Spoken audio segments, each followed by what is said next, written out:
Man, if I could go play indoor putt-putt at Gator Golf, I would be very happy. I think that was a question that was on here. We might as well go on to it with like the golf and the bowling and stuff.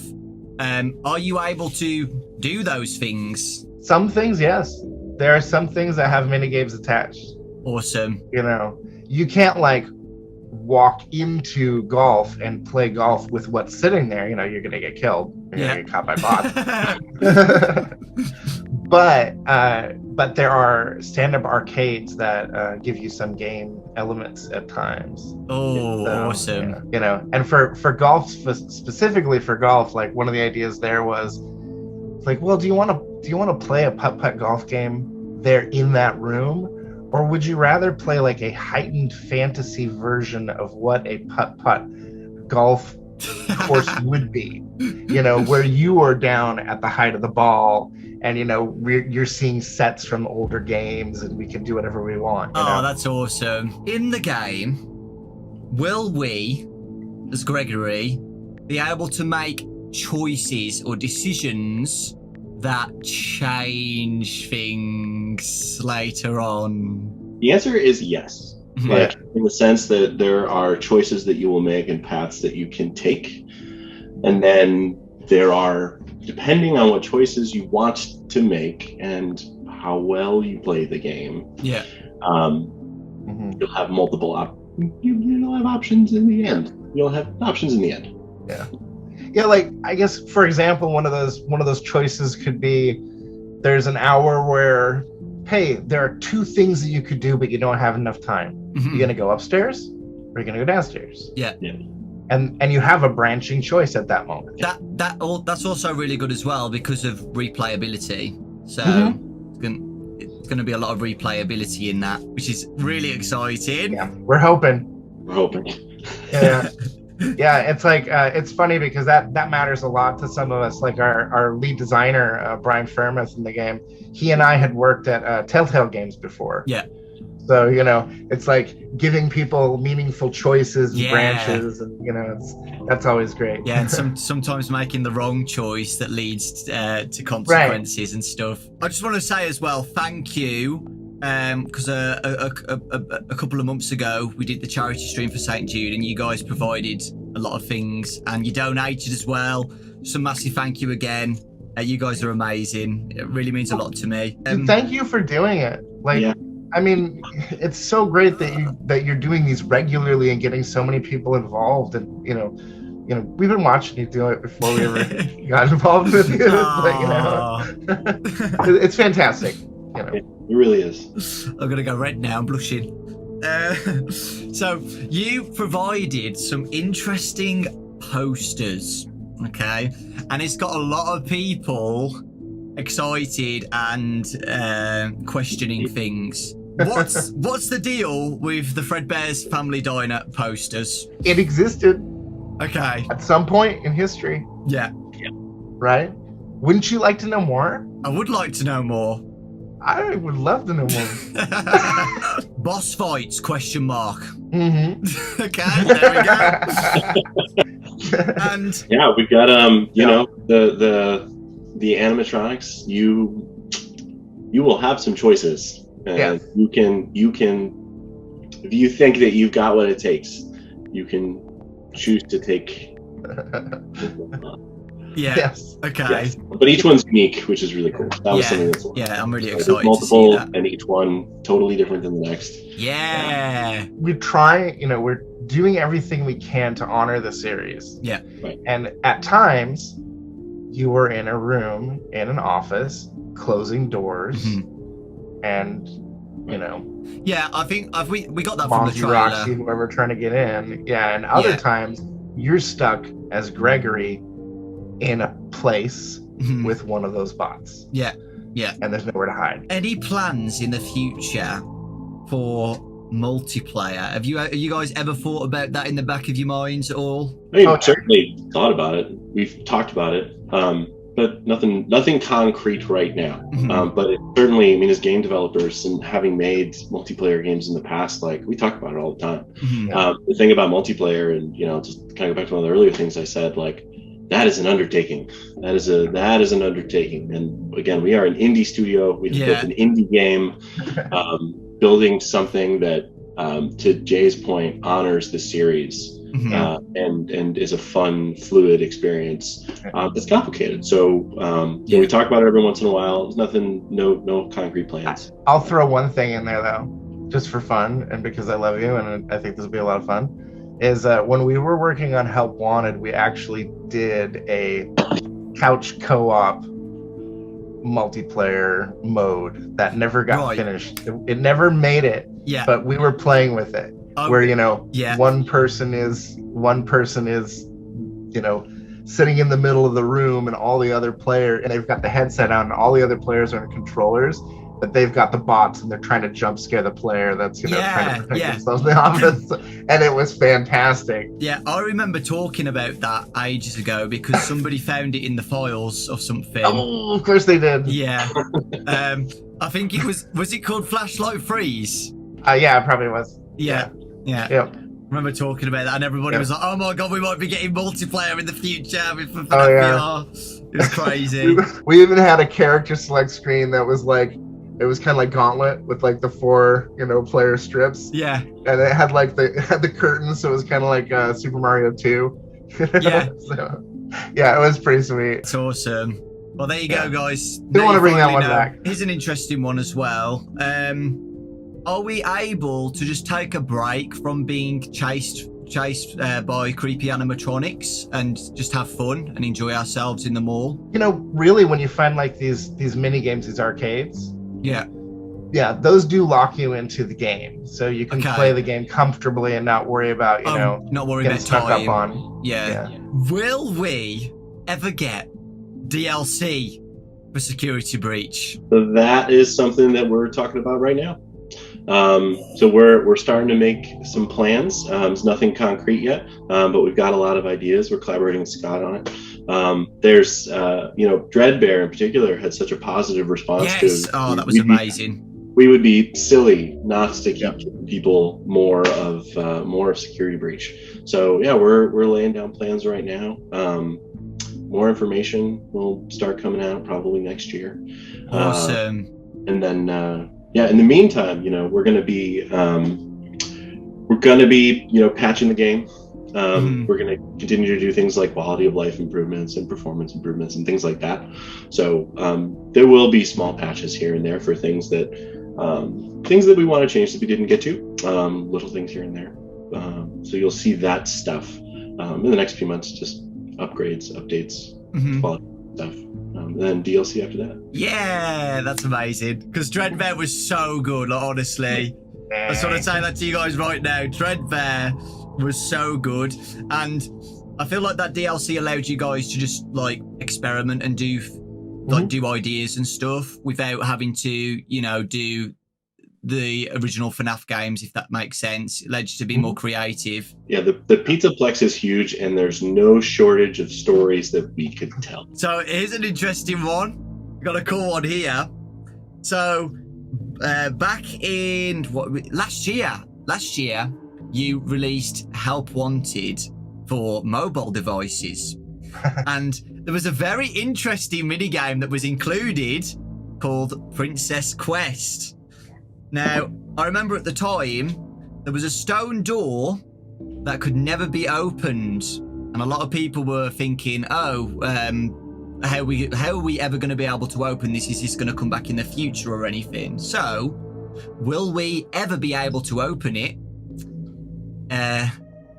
What do you think? So Fazbear Entertainment disavows all knowledge of said Princess Quest or rumors of sequels. Okay, that pretty much answers it then. From the trailers, we've noticed that Freddy is very supportive with Gregory, helping him, guiding him. You can go inside of his stomach and roam around the location without getting detected.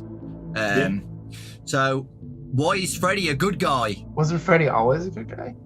I don't know about that. There was a point when we were talking with Scott, and we were talking. I mean, this is a couple of years back, about ideas for sequels, and we were all kind of saying, Wouldn't it be nice if we had Freddy as a protagonist? Mm-hmm. You know, how cool would that be? Like, hey, what if there's a kid and is protecting the kid? You know, like that's. And we started to kind of, you know, we were talking about other things like, oh, you know, there's an old man that's helping you, that's like a security guard, and you know, and it all kind of morphed together at some point into this like, we want a game where Freddy is the good guy. Yeah. You know, all the bots are different. They all have different stories. You know, why not? I think it's a great mechanic because in sister location, the animatronics there. If you went inside those stomachs, you die. You get murdered. So it's nice to have an animatronic that has a stomach like this, where you're actually safe and not, you know, not dismembered. You know, actually, that's one thing I always loved is I loved the interactions you have with Circus Baby. Yes, yeah. You know, where it's like, can you trust her or not? Or, you know, like, she's a great character. I mean, that's why I think she's one of the fan favorites. You know, it's like, you know, there's a lot of depth there. Yeah, there is. What are you like? But from when we did the charity stream again, you guys sent memes and stuff, which were amazing, by the way. Like breakdancing Freddy and Roxanne and stuff. 10 out of 10. So what are your thoughts about the memes in the community? For example, have you guys heard of the Goongalar? Me. Learn it from you. That's so funny. Is like the most. If you made it. If there's memes about something that you're working on, like you've absolutely made it. Like the problem though with the memes is we'll be in a meeting and somebody will pull up the Goongalar in the meeting and go, "Hey guys, look at the community's throwing around. Like, yeah, check this out." And the whole meeting gets off topic. And now and then we end up spending a half an hour talking about whether or not we can put the Goongalar in the game. And finally, it's got to be like, "Hey, it's probably not. Probably have to pass on that one." Maybe let's do a whole DLC about it. Whole DLC about the Goongalar. The Curse of Goongalar should do something like that. How would you compare the game now versus the game in its original scope? And how yeah, you're already smirking. How big has it changed? Yeah.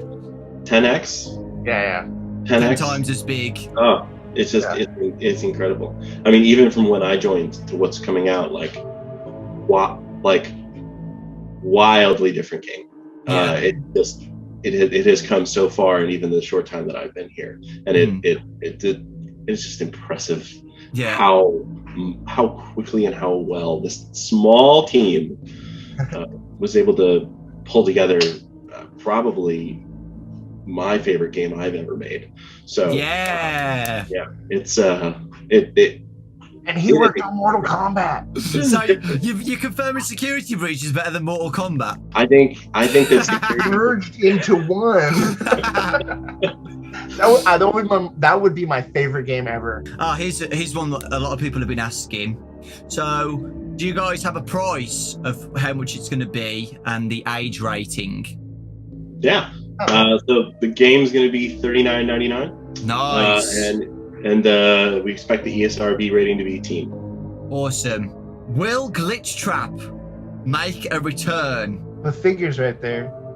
I mean, that counts. Okay, well, you don't have to answer any of this, right? But I'm going to give you a theory. I'm going to give you a theory right now. I think Glitch Trap will return. I think it's pretty obvious that he will return. Okay? Somebody found out, you sneaky people, in the Security Breach cartoons, somebody combined like the glitches, and it made Glitch Trap. That's very entertaining. No. I mean, like, again, you don't have to say or not, but I think most people kind of know that it's going to happen because, like, the end of Dreadbear as well and stuff like that. Like, well, so that was in the cartoon. Yeah, the cartoon. There was like, do you know what I'm talking about or not? Are you teasing? What's really cool about the cartoons, actually, is that if you've been paying close attention to them, you're already playing Security Breach. Okay. Will Showtime ever return for Security Breach or future games? So there could be some sort of Showtime, but not as what you expect. Okay. Yeah. Cool. Yeah. I was very, very happy with that original song that people found. I know. Alan Simpson, who's done music for this game as well, did that one.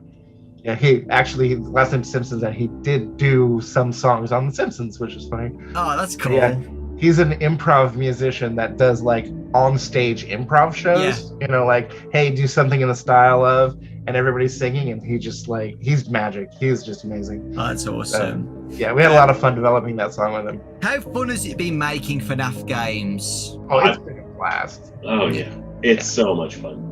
It's like, especially as like a newcomer to the franchise, like the number of times where I have to stop and I have to ask someone like, hey, if we do this, doesn't it affect all of these other little pieces yeah. And it's like, then I have to hear a dissertation on the history of the history of FNAF. Yeah, exactly. Whoa, we can't have that pattern on the sock. Exactly. Hold on.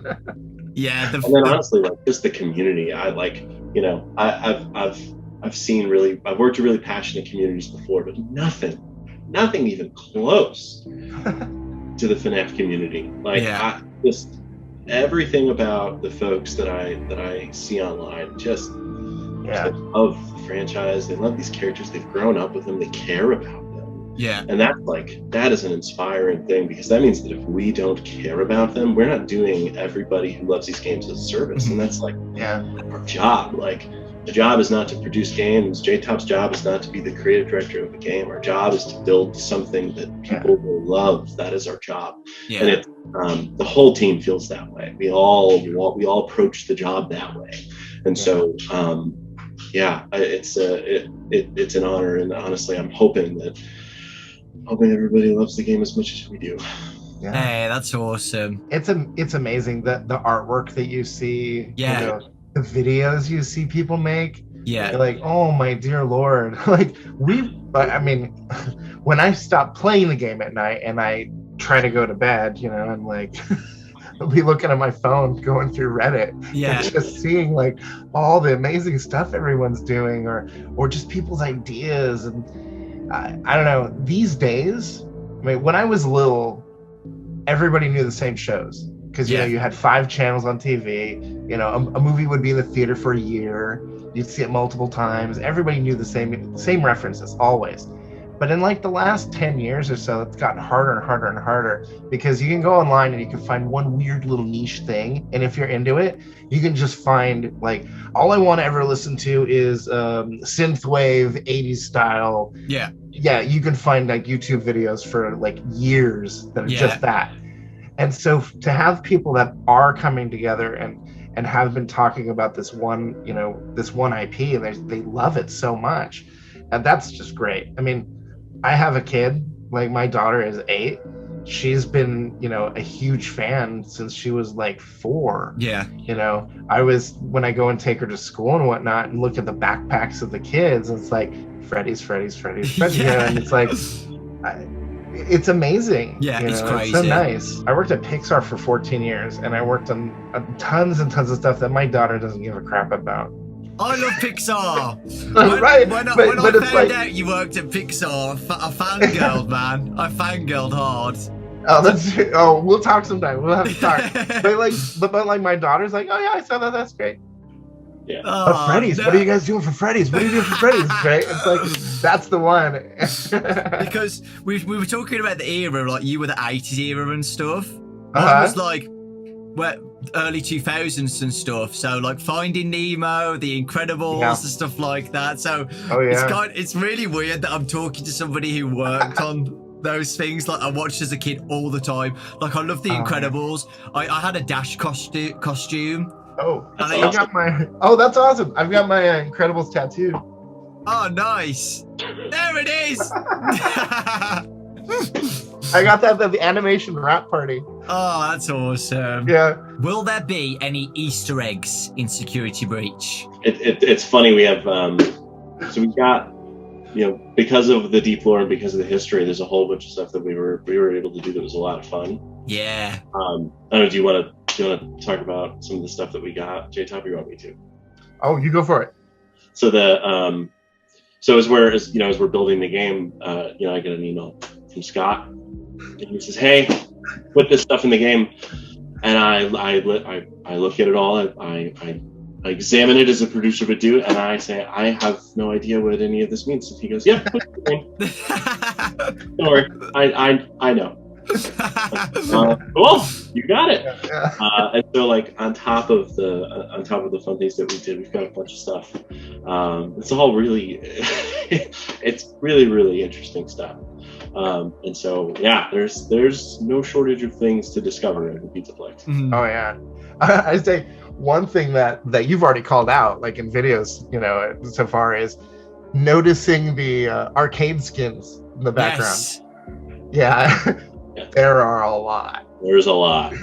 Yeah. Oh, wow. Yeah. The majority of them came from Scott, and he's got a team of artists, right? And so they did all sorts of great Easter egg stuff. Like, it's fantastic. Yeah. And then there's a bunch of, like, when we were going, well, we have to do a whole bunch of skins. Hey, everybody in the studio, just come up with stuff. Yeah. And we made ridiculous arcades. There's some silly ones. So everything you guys have been saying about Easter eggs and stuff, like, this game is going to be big. So let's say if I was doing a Let's Play, how long is it going to take me to do everything? Everything. Well, man, so last night I was trying to do a comprehensive playthrough where I got every single collectible, and I started at 9 and it was like 1:30 in the morning, and I was like, okay, I'm gonna stop now. I was still I was not even near the end, and I was like, man, I just haven't found everything yet. I'm trying to remember where I put some stuff, Yeah. It's beating everything. Saying how long it takes to beat everything in the game is a complicated question. Yeah. Because there's a lot of variables. For the completionists, it's gonna take a long time. It's gonna take a long time, not just because of the size of the Pizzaplex, but also because it's a FNAF game. It's a challenging point where it's you really wanna go for it? Oh damn! There's gonna be some hard moments while playing. Yeah. Am I gonna rage? Oh yeah. No, please. I mean, I hope so. Is it gonna be as hard as the freaking baby plushies in It won't be plush. No, it is not that hard. There's no plush babies. Okay. The thing is with plush babies now, I can do it first try now. But at the start, it was freaking really difficult. Out of all of the models that you have made in Security Breach, which one would you say is your favorite if you could pick? I mean, I think DJ Music Man is the most impressive model in the game. Mm-hmm. Right. I love Daycare Attendant that's my favorite, but man, yeah, DJ Music Man. Okay, we're coming up to the final questions, but I'll ask one more about the game itself. Is the game going to have subtitles when it releases? Yeah. Yeah. Straightforward. Nice. Yep. Awesome. On a scale of 1 to 10, how excited are you guys to get this game into the hands of the fans? 10 excited, 11 and a half terrified. Oh no, don't be nervous. Well, I mean, you're launching a big game. It's always nerve-wracking. Yeah, it's going to be nerve-wracking. It's never not been nerve-wracking. Yeah. And it's, I am so excited to get it in everyone's hands because I think everyone's really going to enjoy it. Yeah, it's I've always had this sickness, from working in film, for working at Telltale, it's just sitting there and doing reload, and just see comments, see reviews, The art in Security Breach is amazing. So, oh my god, the Steam poster that was shown, the cover, is insane. Got cutscenes from the trailer and the art and the posters, and the promotional art, the cartoons, everything. The art has been insane. Yes. So people have asked, in the future ever, do you think you guys will ever release like a behind the scenes like Security Breach art book or anything like that? We've not talked about an art book, but one thing we have talked about is actually doing kind of like some dev diaries. So Awesome. basically having videos drop online with our game design director and the lead of our sets team and one of our art directors, and just getting all those folks out in front of everyone so they can talk a little bit about how we were all able to bring their vision of what that world should look like to life. So we're talking about doing that right now, actually. Awesome. So. You guys have freaking really pushed FNAF, like, the audience with this game. Like, I remember seeing on the PlayStation YouTube channel how many people watch those trailers and how many people outside of FNAF like came back to it after like years and been like, you know what, like this is looking like the biggest FNAF game ever. I am interested in playing it now. And for it to coming out on consoles as well and stuff. So I just want to say again a massive thank you for all the hard work that you're doing, like with Scott as well. A massive thank you to Scott for getting you guys involved with the game and being like, you know what, I'm going to take a step back and let a studio make their own game. I feel like that was definitely the right decision. So thank you, Scott, and thank you guys. Yeah. Honestly, I feel like it's took FNAF to a new level. It really has, and I don't know where FNAF would be right now without you guys. Honestly. You've done a really good job with Help Wanted as well. I still think Help Wanted to me is like one of my favourite ever. Yeah, thank you for keeping going with FNAF. And like, I was thinking about it the other week in bed. I was just like, I don't know, when is FNAF going to end? Like, when is it going to end? It's going to be here forever. right after Star Wars does. Right, exactly. Yeah. It's hitting so many people. It's had such a huge start. And look, and it's just picking up more fans. It's just exactly. bringing more people on board. And it's so nice. And it's like totally spot on. An enormous thank you to Scott. Like that's like collaborating with him has been an incredible experience from my perspective. It just super into our ideas. Gives us amazing ideas to run with, like really helps put fuel in the tank. It's been a really good working experience, honestly. Oh, that's good. And then at the end of the day, thank you so much for the kind words, but thanks to all the fans, because if it wasn't for y'all, we wouldn't be able to do the thing that we love to do more than anything else. Like, you get into this industry because you have a passion for it. Mm-hmm. You do this job because you've got a Steam library of 200 games and you've only made 3/4 of the way through it. Yeah. And it's your passion. It's what you love. And so being able to give that feeling that we all feel every day with the things we love, being able to give that to the community is immensely rewarding. So we're going to wrap it up, guys, and I'm going to give you guys one more question. So shoot. The final thoughts of Security Breach, almost a week to go. Do you have any final hints or anything you can say about Security Breach that will get people excited? Even just one word, like a code or anything. Schematics. Okay, so pizza flavor. It's a bit of a difference there. Pizza flavored cotton candy and schematics. Okay, thank you. But yeah, thank you guys so much for today's interview. You guys have been awesome. I feel like a lot of people will be incredibly grateful for the answers that you've gave for some of the questions, and people are going to be so excited to watch it and get excited and ready for the release next week. I still can't believe it. It's been waiting for so long. I know how nervous you guys are, but I promise you, like, a lot of people like are really, really excited for this, and we're ready. We're ready to take on Vanny and get to the secrets and stuff. So, again, a massive thank you for all of the work you've done, all of the passion you've put into the project, and honestly, I'm just so excited, and I'm looking forward to the future with you guys as well. I really am. You guys are so talented. You got an amazing art team. You guys are amazing. Andrew as well. Kai, who Andrew and Kai, who I've met as Andrew. Hi, man. Hi, Andrew, if you're watching. But yeah, super awesome team. I don't mean that. They're my best friends.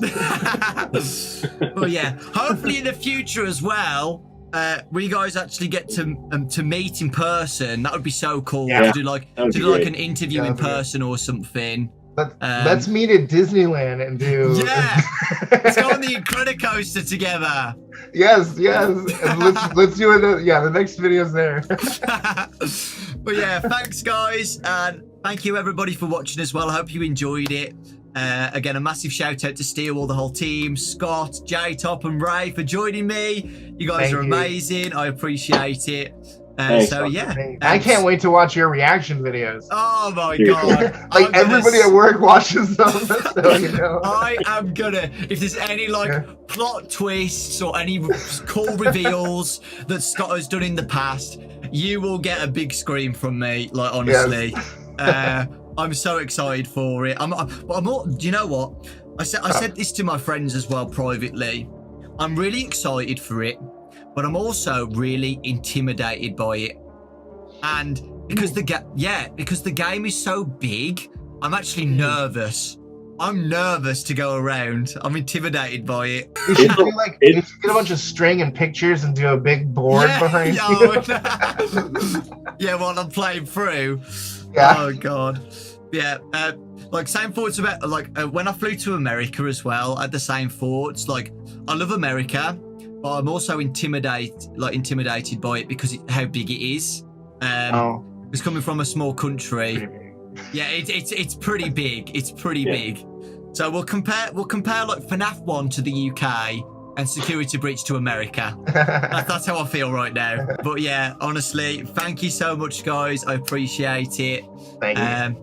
And yeah, Security Breach comes out the 16th of December for $39.99. You've got a price. So yeah, really excited. So PlayStation Store and Steam, right? Yep. 16th of December. PS5, PC. PS4, PS5, PC. Yeah. 16th of December. Yeah. And I'll be on it straight away. I will be there waiting. Like as soon as it releases, I'm going to be ready for it. But yeah, hey, thanks, man. Thanks, guys. Thanks, everyone. Thanks for watching, everybody. Hope you enjoyed it.